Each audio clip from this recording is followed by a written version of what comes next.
So what is up, guys? Nick here, helping you to master your technology, and I've been using the iPhone 17 Pro Max for quite a while now, and I thought I knew everything about the phone initially, but I was wrong because I use it every single day basically since launch, and there's a few things that didn't show up in the review that actually matter a bit more now. But this isn't going to be a spec review or anything like that. I'm just going to talk to you about what it's been like to live with over these past 7 or so, going on 8 months already with this phone. The very first thing that surprised me daily with this phone is just how long the battery lasts. This phone, let me go ahead and show you my cycle count, by the way. Let's go to battery life. We'll go into battery health, and you'll see 117 cycles. So yeah, I don't got a ton, but that's still a few. I try to charge it pretty regularly though, but just amazing battery that has gotten better over previous updates. But just incredible standby time, just can never really drain this thing. And while it's being used all day due to the thermals that they did with this phone upgrades, it's been great. Also, take a look at this cosmic orange. The thing is still orange for those of you who were nervous about the pink-ish orange color thing that was happening or that you were seeing about. Didn't happen here. This phone's been in and out of a case throughout the duration of this ownership. And you'll see right here that it's still orange. So I'm happy to report cosmic orange is still orange. But yeah, battery life has been absolutely phenomenal. It's probably the best lithium ion phone that I've tried on the market today. Not necessarily the best overall silicon carbon phones like the OnePlus is actually doing better than this right now. But for what this is, an amazing standby time. Most people, unless you're just ridiculous heavy using, you're not going to drain this phone in one day. That is a for sure. One thing about this phone too is that long term, it just simply feels better than almost every phone out there, most of them anyway. I'll tell you a few reasons why. One of them is kind of the tried and true curved edges of the phone at the bottom. You can get other phones with this kind of material or this kind of shape, but this one is one of the smoothest out there because of the all aluminum and the way they curved it at these corners. These phones just feel absolutely super comfortable in the hand, especially this one, but the smaller Pro feels even better because of the size. But this one right here still retains that similar shape. One of the cons of it is pretty slippery. I have actually evidence of that, but I actually have dented the phone right there just a little bit. It's enough to drive me a little bit crazy, but you can kind of see it right there on the corner of the phone. Other than that, these phones definitely need cases though. I have noticed that I'm still a little bit concerned about the aluminum being soft and being easily able to be dented over time. So I do recommend getting a case for your iPhone 17 Pro should you decide to buy one. And if this design remains exactly the same for the 18 Pro Max, which I do think it will with different colors, it's going to be the same recommendation as I have right now. So that's something to notate. One of the things I really like is the plateau. I've been enjoying that when I place this phone on a table, unlike my Galaxy S26 Ultra, barely any rock. So you can do anything like this. People say, who types on a table? Who does that? Nobody's saying you're going to purposely go up to a table, but there might be a time, you're eating a sandwich or whatever, you got your hands full or something, and you just need to scroll something really quickly, maybe a recipe or something. I don't need the phone rocking around when I'm doing that. That's all I'm saying. Like, there is occasional times. It's not very often, but it's occasional. So definitely the plateau has helped this thing stay pretty centered. That plateau also lets people know this is the latest iPhone as well.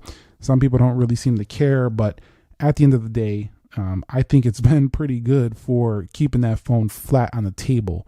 Definitely not a reason to go buy one, but I'm just saying if you're comparing this to some other phones, this and the Pixel are probably the best when it comes to a lot of these phones coming out now will have these big giant camera bumps and they make phones sit on angles, rock all kinds of ways. You'll see one of these phones right here. I'm not going to single out any phone particularly, but here's one. You can see just massive, just sitting on a massive angle right there. So definitely it happens for sure. So I do like the design of this device, and you actually will see some copycat phones kind of stealing this design a little bit. So you definitely know they hit it right with this one, but it's still tried and true, pretty safe bet. It's not like game changing, no curved display. And I don't really love this. I talked about that before. Long term, I still don't like looking at that. Luckily, I don't have to too much because it's mostly in a case.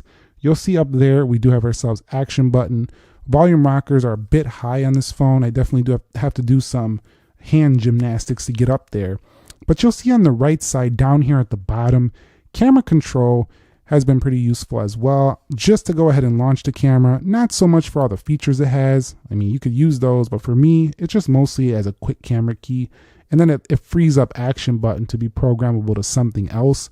So I've enjoyed that about the phone as well. This has been super annoying, but why are we only doing one app at a time on the iPhone 17 Pro Max still here in 2026? I just don't get it, Apple. Like, can we please get a multitasking split screen on the dang software already? I mean, every other phone has that ability. I know it sounds like, come on, dude, who cares, bro? If you don't like how it is, go to Android, bro. I hear you already, bro. But the deal is that it's been many iterations and software upgrades, and you don't have to make this thing a bloatware, ridiculous feature thing to add a simple split screen. Take a look at the Google Pixel, which is a device that is a very simple software similar to iOS, but its own take and own look, but it does give you a simple split screen without a bunch of extra stuff going on. So I think Apple can implement that in a similar way. Can't wait for it to be available. I do think they're just going to maybe make that only for the Fold though. But for sure the Fold will be an awesome version of that. But hopefully they just bring it to all iPhones. I feel like every iPhone should be able to do a simple split screen action. I'm also getting kind of tired of Dynamic Island. I'm getting Dynamic Island fatigue, mostly because I just want to see a different look on the screen. I want to see an all screen iPhone. I mean, no bezel. I mean, maybe curved glass, like we've been seeing some of the rumors for maybe a liquid glass design. That is like my dream iPhone right there. It's been for a long time to just have an all-screen iPhone. So my dream has always been to see a phone with no interruptions on display. That would be it. You'll see right here, Dynamic Island, notches before, punch hole on Android devices. There was one phone that got extremely close to it, and you probably could take a guess before I say what it is, but I think it was the OnePlus 7. Yeah, this phone right here was the closest of all time to my dream style of phone, the OnePlus 7. That thing was absolutely gorgeous on the front screen. No phone ever since then has been a better screen design on the front, in my personal take. Let me know if you agree or disagree with that statement down below in the comment section of this video. Also, one thing that still irritates me about this phone, even long term, and it still drives me a little nuts on the day-to-day, is when I'm using certain camera features, I still got to go to camera to change things, formats and more. Super annoying sometimes. I wish they would start just putting all of these, or at least give us a settings button within the camera to access those settings. So yes, we do have a few down here, which is improved over before, but there's no actual button to get to the settings. I understand the simplicity, but what's not simple about adding a little icon that just takes me right to settings from the camera? I know it's on Android phones. You want an Android, Nick? Go get an Android. No, I want it on my iPhone. What's the problem? Let's get it on the iPhone already. These are little small quality of life improvements that will make the iPhone significantly better. The next thing over this long-term period has been this phone simply doesn't feel that fast comparatively to some of the fastest Android phones out there. But somebody made a comment the other day, I forget who, but they were saying that, it doesn't matter that the animations and things are quicker on other phones. iPhone just runs so good. I agree with you. You are pretty spot on with that statement. They do. They run very reliably, very good every day. And the ecosystem just sticks. The Apple Watch, everything with the Mac, everything going together, it does. But it does feel like you need a little patience with this phone comparatively to some of those blazing quick Android phones like Galaxies, for example. So yeah, I want to see a little bit faster speed considering the prices we're paying for these iPhones. At least the option to give us maybe enhanced animations or something like that, just to make the phone feel faster without having to reduce motion and stuff like that. So similar to what OnePlus is doing, where they have those relaxed animation option or enhanced. I'd like to see something similar for the iPhone down the line. Let me know if you agree or disagree down below. After this long term of use, they've had several updates on this phone, and right now I'm on 26.4.1. I do believe I need an update actually. I think they just came out with 26.4.2. and I might be behind one update. Yeah, I actually am behind just one security update, so I'll get that done. But the fact of the matter is that, you know, they're really good with the software. Very, very on point, giving us updates frequently, regularly, and very reliably. Some little weird things like that will happen with this phone. They won't update randomly, even though if they're on automatic, it just sometimes doesn't update. So I got to check it manually sometimes. Sometimes things just look a little bit laggy in this phone. Just a little bit weird that iOS doesn't run quite as smooth as some of the older versions. This looks a little bit choppy in here. It doesn't look very smooth when going through App Library compared to some of the other areas of the phone. So just little weird hiccups here and there on this phone. Never really any crashes or lags, super reliable, but just little weird hiccups. It just doesn't feel super fast. So I would like to see that improve, but the performance itself, once you're in the games, you can tell this is still a top tier phone because it definitely does perform. These games, very good, very high quality graphics, very cool to the touch when gaming. So it actually does have the performance when you're pushing it, and it does have reliable video editing apps, photo editing apps, you name it, it has it. It runs great, but it just doesn't do everything I need the phone to do all the time. That's the only little complaints I have with this phone. And I think we're not that far away from all of these complaints being solved. I actually think they're going to happen this year.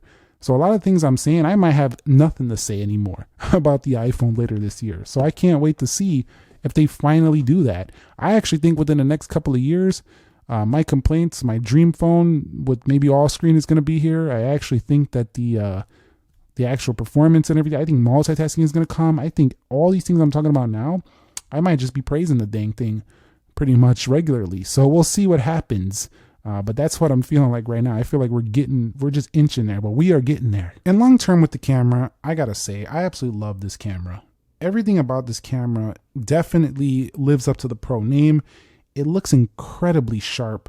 The photos, they just turn out super nice. The front-facing camera is super flexible and versatile. The best on any phone today right now, I think, is the front-facing cameras with their ultra-wide angles. Some people disagree with having a higher megapixel count on certain front-facing cameras. And I don't want to hear that business about the folding phones where you can use the rear cameras. That's not a proper selfie camera. I'm talking about on slabs right here. This is probably the best on any of them out there. The rear camera also zooms more than enough for most everyday use, although I still prefer the S26 Ultra for proper, zooming if you're going to be taking pictures of buildings or anything really far, concerts, things where you just got to zoom in, wildlife, nature. I'm still going with S26 Ultra all day, but this one right here, still more than enough for everyday use with 40x zoom, and even can do some of those nature shots as well, but they do tend to get a little bit noisier at the 40x zoom. So not my favorite zoom camera, but it's still it does a pretty good job, and it doesn't go far enough to give you that nasty blurry effect that you'll find on some other phones, which can just zoom really far, but then when you get close, they just look horrible. At least they give you what is going to look pretty decent, which is up to about 40x. And the feature I thought I would use more, but just simply didn't, was the camera control buttons. Besides just launching the app, using these haptic buttons I never use them. So camera control, to me, I like it for it being a camera button for, if you set this up on a tripod. It's easy to kind of put the tripod holder in between this larger space, even more so on this than the smaller Pro because of that gap. And that makes it easy to just click right here when you're framing things. Also, when you're just pulling this out of your pocket, you need a quick shot in, that's super easy to do. And they fix those bugs where it would turn the screen black and stuff. But I don't really use the haptic section. That's the feature I didn't really use too much with this device. Now, the phone call quality has been also good with good reception. I have had no real issues with this or 5G. It's been solid. Some of the best I've seen on iPhones in a very long time. Fast connections as well. So all those connectivity things are really good these days. I really enjoy that. For this phone, who really is this phone still for? You actually don't have to wait for the 18 Pro Max if you're ready to get an iPhone this summer.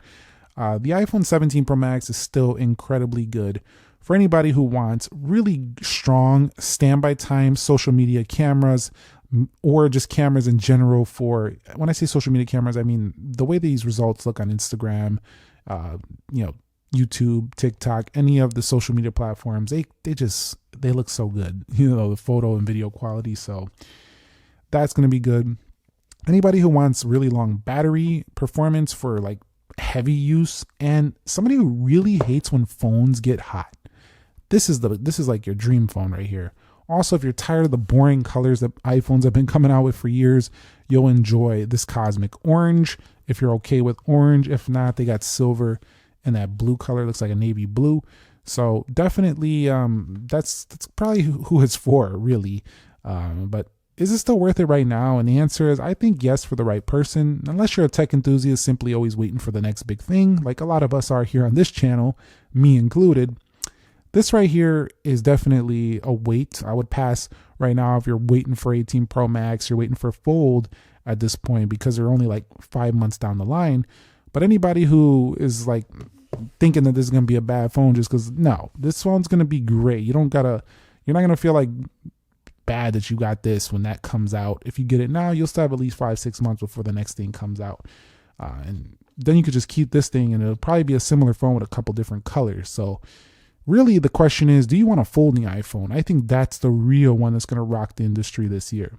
So let me know your thoughts on the iPhone 17 Pro Max, your long-term usage. Drop your comments down below, what you've experienced, and I will catch you guys all in the next episode. Nick here. Be sure to be well, and peace.